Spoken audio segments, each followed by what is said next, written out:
पति, पत्नी और नौकरानी। शीतल और अभिमन्यु की शादी को 5 साल हो चुके थे, लेकिन अभी तक उनका कोई बच्चा नहीं हुआ था। इसकी वजह से शीतल और अभिमन्यु परेशान रहते थे, लेकिन उन दोनों से ज्यादा परेशान थी शीतल की सास, यानी अभिमन्यु की माँ जानकी देवी। जानकी देवी चाहती थी कि जल्दी से जल्दी उनकी गोद में पोता या पोती आ जाए, और इसीलिए वो अपनी बहू शीतल को लेकर एक दिन हॉस्पिटल पहुंची।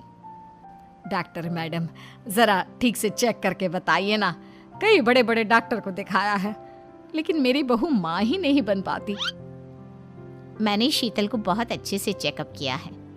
देखिए, बात यह है कि शीतल के अंदर माँ बनने की कैपेसिटी नहीं है। ये आप क्या कह रही हैं डॉक्टर साहब? कोई तो इलाज होगा ना, कोई दवाई दे दीजिए। देखिए, कुछ प्रॉब्लम ऐसी होती है जिनका कोई ट्रीटमेंट नहीं होता। आई एम सॉरी टू से, लेकिन शीतल कभी माँ नहीं बन सकती, क्योंकि उसके यूट्रस में अंदर से ही कुछ प्रॉब्लम है।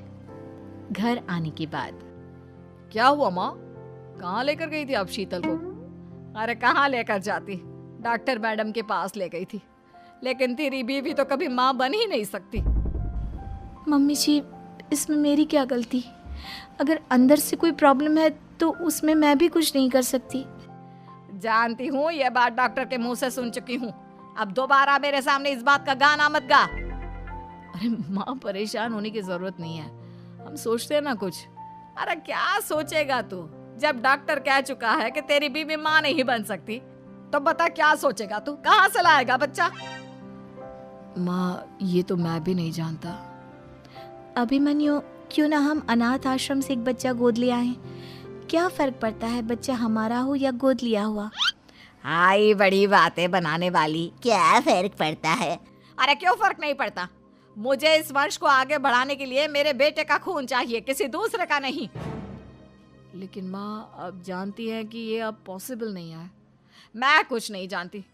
मैं किसी पराये की औलाद को इस घर में अपना पोता या पोती बन के बढ़ता हुआ नहीं देख सकती। मेरा वंश मेरे बेटे के खून से ही आगे बढ़ेगा। लेकिन मम्मी जी, ऐसा कैसे हो पाएगा? आप अच्छी तरह जानती है ना, मेरा और अभिमन्यु का बच्चा नहीं हो सकता। तो मैं अपने बेटे की दूसरी शादी करवाऊंगी, और अपनी दूसरी बीवी से यह मुझे बच्चा पैदा करके देगा। ये आप क्या कह रही हैं माँ? मैं किसी और से शादी नहीं करने वाला। मेरे रहते हुए आप अभिमन्यु की शादी किसी और से करवाएंगी? मम्मी जी, आप ऐसा कैसे कर सकती हैं? तू बस देखती जा बहू, मैं ऐसा कैसे कर सकती हूँ। कुछ दिनों के बाद अभिमन्यु, मैंने तेरे लिए